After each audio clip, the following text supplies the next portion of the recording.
The Senate will come to order. The chairman, Dr. Black, the chaplain, Dr. Black, will open the Senate with prayer.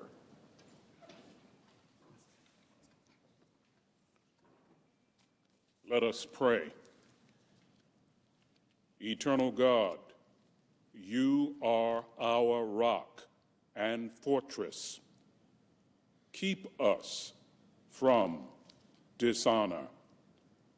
Only by walking in your precepts can our lawmakers remain within the circle of your protection and blessings. Lord, turn their ears to listen to your admonition as you infuse them with the courage to obey your commands. We have trusted you since the birth of this land we love. That is why we will declare your glory as long as we have breath. Lord, as our senators prepare to gather for today's impeachment trial, we declare that you alone are our hope. We pray in your mighty name. Amen. Amen. Will you please join me in the Pledge of Allegiance? I pledge allegiance to the flag of the United States of America and to the republic for which it stands, one nation under God, indivisible, liberty and justice for all.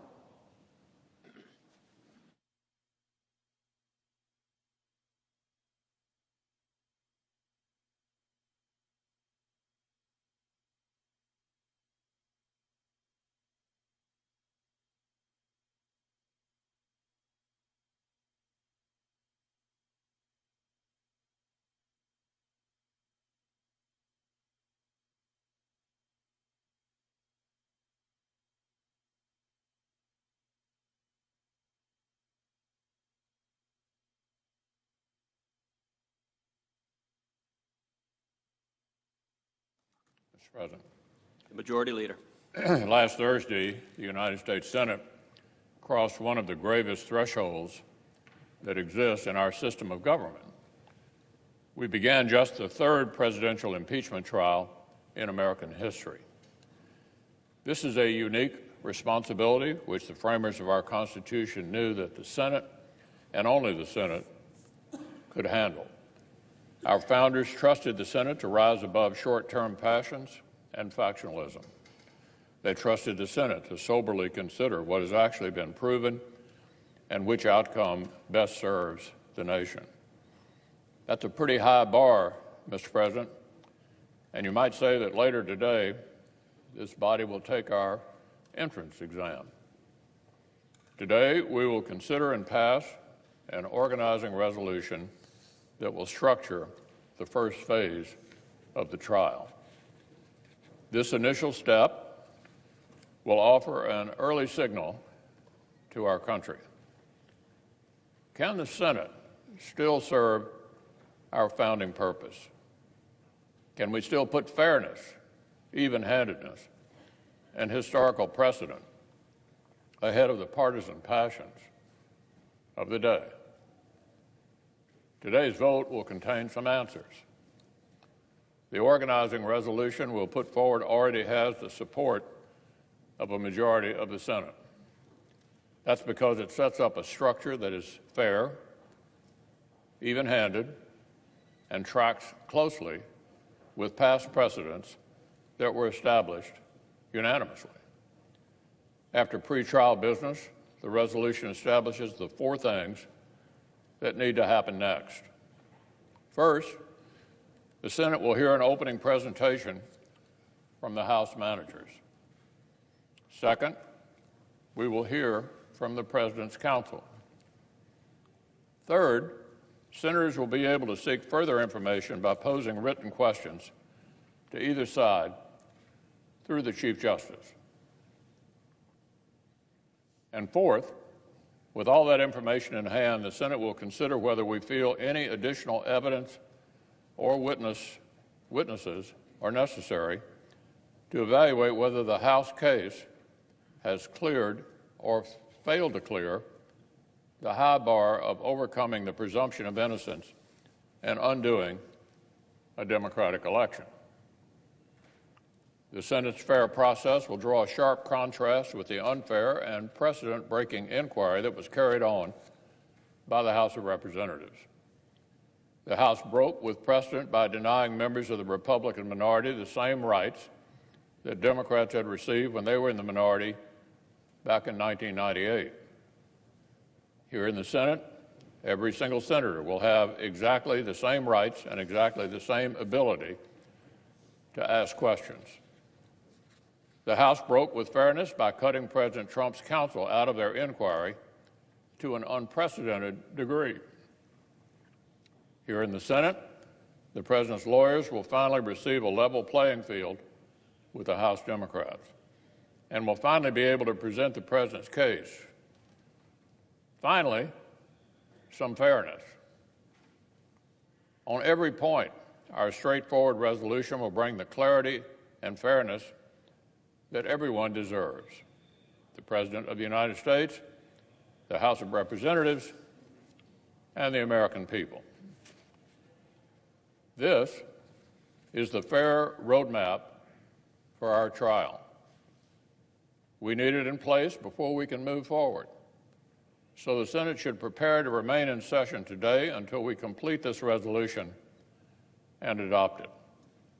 This basic four-part structure aligns with the first steps of the Clinton impeachment trial in 1999. 21 years ago, 100 senators agreed unanimously that this roadmap was the right way to begin the trial. All 100 senators agreed the proper time to consider the question of potential witnesses was after opening arguments and senators' questions. Now, some outside voices have been urging the Senate to break with precedent on this question. Loud voices, including the leadership of the House majority, colluded with Senate Democrats and tried to force the Senate to pre-commit ourselves to seek specific witnesses and documents before senators had even heard opening arguments or even asked questions. These are potential witnesses, Mr. President, whom the House managers themselves declined to hear from, whom the House itself declined to pursue through the legal system during its own inquiry. The House was not facing any deadline. They were free to run whatever investigation they wanted to run. If they wanted witnesses who would trigger legal battles over presidential privilege, they could have had those fights. But the chairman of the House Intelligence Committee and the chairman of the House Judiciary Committee decided not to. They decided their inquiry was finished and moved right ahead. The House chose not to pursue the same witnesses they apparently would now like the Senate to pre-commit to pursuing ourselves. As I've been saying for weeks, nobody will dictate Senate procedure to United States senators. A majority of us are committed to upholding the unanimous, bipartisan Clinton precedent against outside influences with respect to the proper timing of these mid-trial questions. And so, if any amendments are brought forward to force premature decisions on mid-trial questions, I will move to table such amendments and protect our bipartisan precedent. If a senator moves to amend the resolution in order to subpoena specific witnesses or documents, I will move to table such motions because the Senate will decide those questions later in the trial, just like we did back in 1999. Now, Mr. President, today may present a curious situation. We may hear House managers themselves agitate for such amendments. We may hear a team of managers led by the House Intelligence and Judiciary Committee chairman argue that the Senate must pre-commit ourselves to reopen the very investigation they themselves oversaw and voluntarily shut down. It would be curious to hear these two House chairmen argue that the Senate must pre-commit ourselves to supplementing their own evidentiary record to enforcing subpoenas they refused to enforce, to supplementing a case they themselves have recently described as overwhelming, and beyond any reasonable doubt. So, Mr. President, these mid-trial questions could potentially take us even deeper into even more complex constitutional waters. For example, many senators, including me, have serious concerns about blurring the traditional role between the House and the Senate within the impeachment process.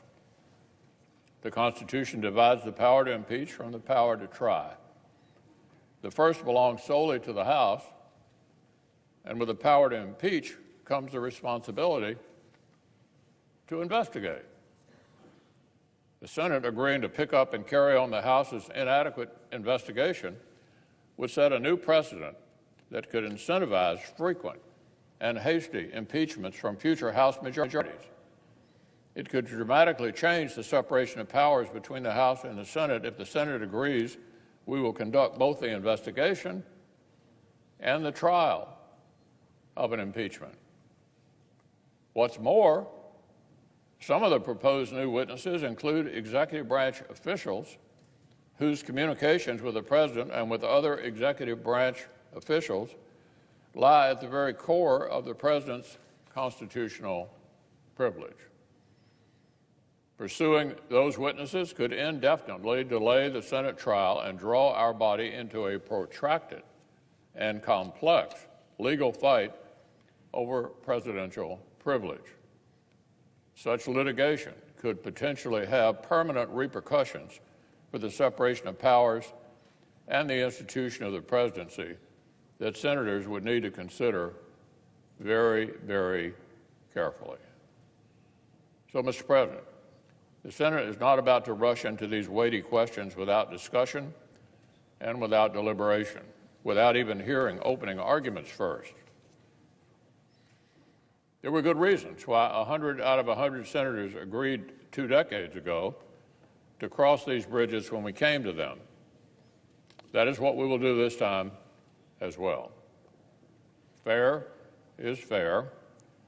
The process was good enough for President Clinton, and basic fairness dictates it ought to be good enough for this president as well.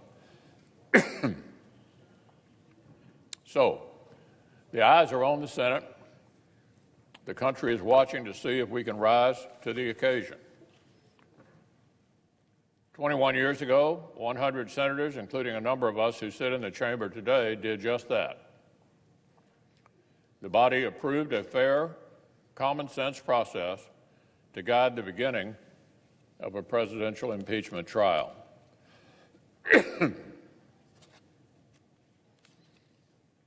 Today, 2 decades later, this Senate will retake that entrance exam.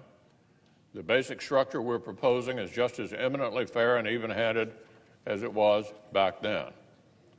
The question is whether senators are themselves ready to be as fair and as even-handed.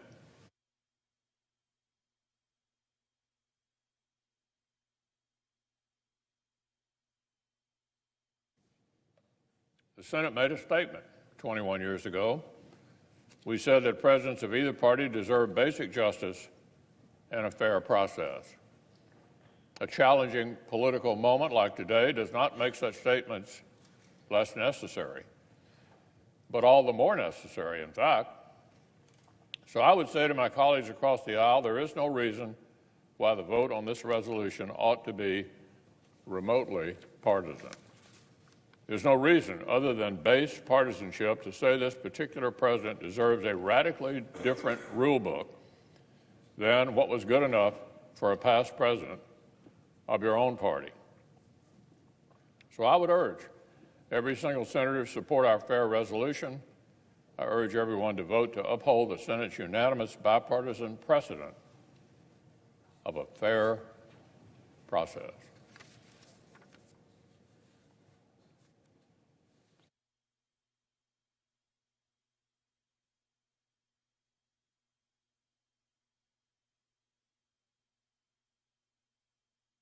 President.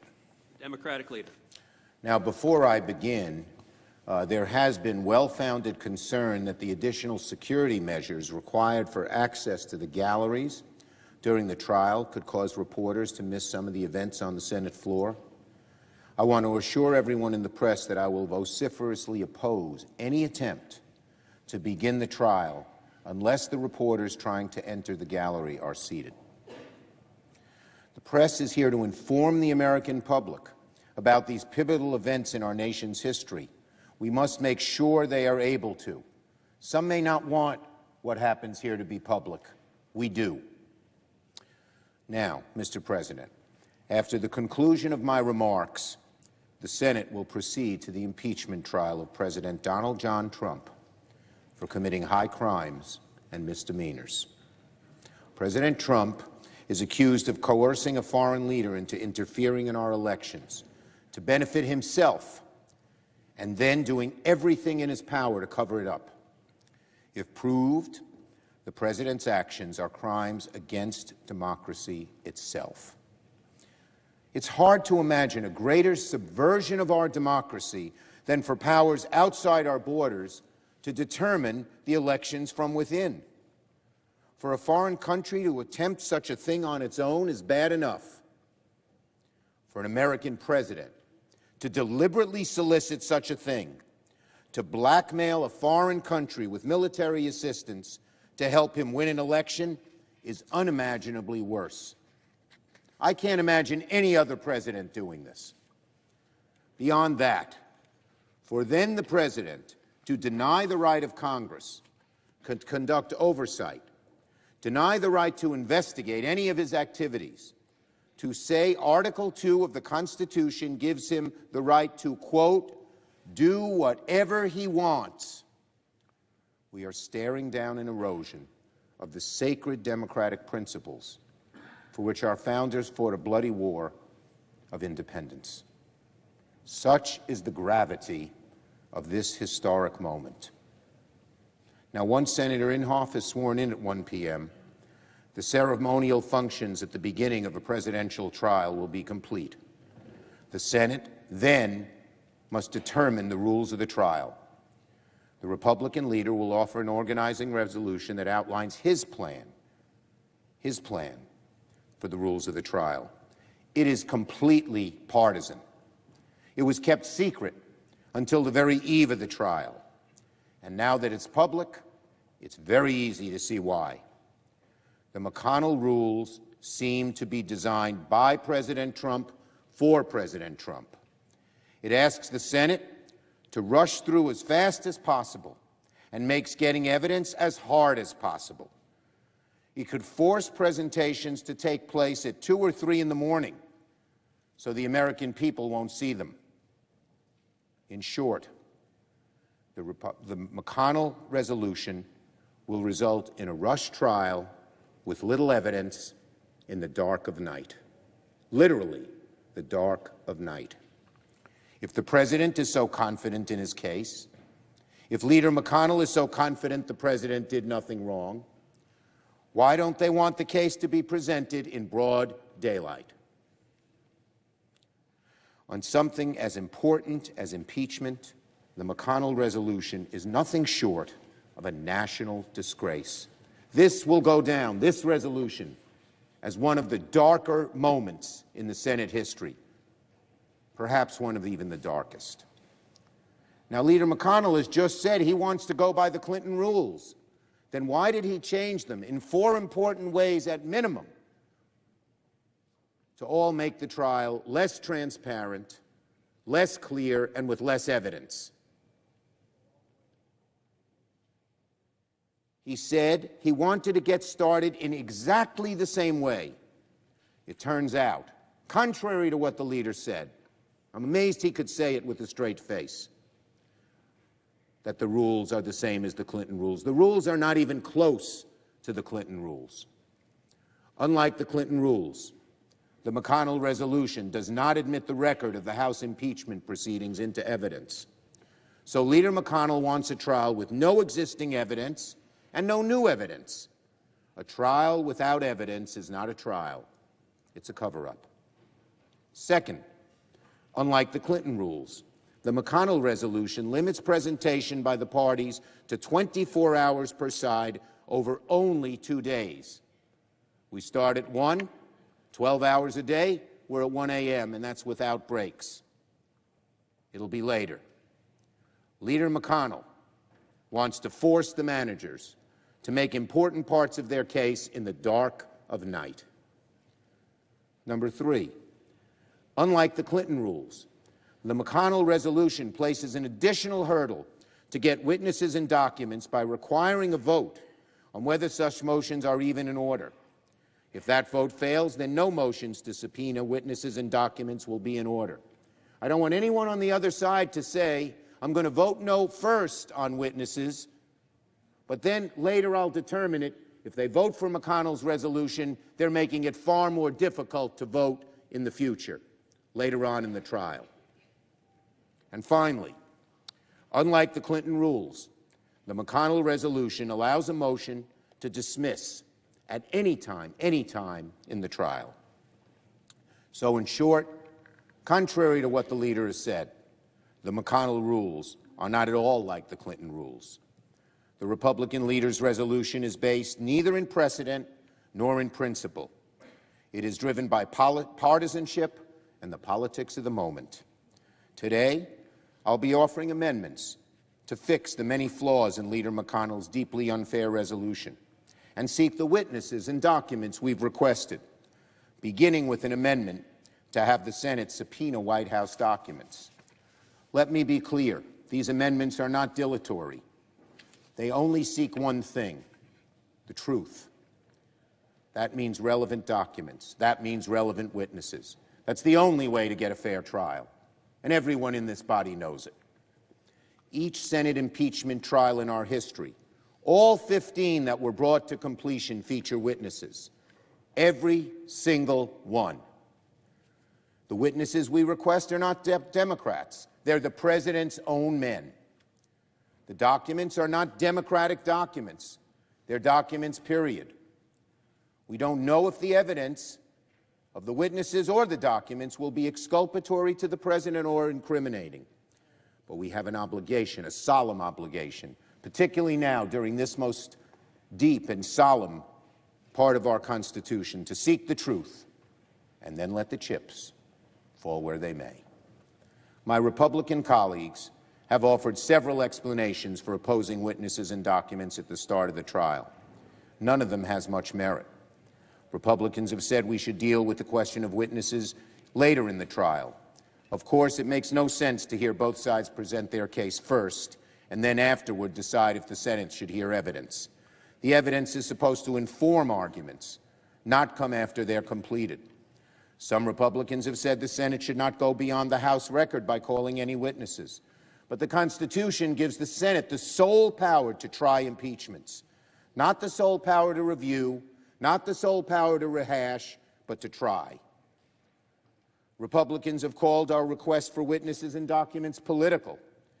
If seeking the truth is political, then the Republican Party is in serious trouble. The White House has said that the articles of impeachment are brazen and wrong. Well, if the president believes his impeachment is so brazen and wrong, why won't he show us why? Why is the president so insistent that no one come forward, that no documents be released? If the president's case is so weak that none of the president's men can defend him under oath, shame on him and those who allow it to happen. What is the president hiding? What are our Republican colleagues hiding? Because if they weren't afraid of the truth, they'd say, go right ahead, get at the truth, get witnesses, get documents. In fact, no point over the last few months have I heard a single solitary argument on the merits of why witnesses and documents should not be part of the trial. No Republican has explained why less evidence is better than more evidence. Nevertheless, Leader McConnell is poised to ask the Senate to begin the first impeachment trial of a president in history without witnesses, that rushes through the arguments as quickly as possible, that in ways both shameless and subtle will conceal the truth from the American people. Leader McConnell claimed that the House had ran the most rushed, least thorough, and most unfair impeachment inquiry in modern history. The truth is, Leader McConnell is plotting the most rushed, least thorough, and most unfair impeachment trial in modern history. And it begins today. The Senate has before it a very straightforward question. The President is accused of coercing a foreign power to interfere in our elections to help himself. It's the job of the Senate to determine if these very serious charges are true. The very least we can do is examine the facts, review the documents, hear the witnesses, try the case. Not run from it, not hide it, try it. Because if the President commits high crimes and misdemeanors, and Congress refuses to act, refuses even to conduct a fair trial of his conduct, then presidents, this president and future presidents, can commit impeachable crimes with impunity, and the order and rigor of our democracy will dramatically decline. The fail-safe, the final fail-safe of our democracy will be rendered moot. The most powerful check on the executive, the one designed to protect the people from tyranny, will be erased. In short time, my colleagues, each of us will face a choice about whether to begin this trial in search of the truth or in service of the President's desire to cover it up. Whether the Senate will conduct a fair trial and a full airing of the facts, or a rush to a predetermined political outcome. My colleagues, the eyes of the nation, the eyes of history, the eyes of the Founding Fathers are upon us. History will be our final judge. Will senators rise to the occasion? I yield the floor. Under the previous order, the leadership time is reserved. Morning business is closed. Under the previous order, the Senate stands in recess, subject to the call of the chair.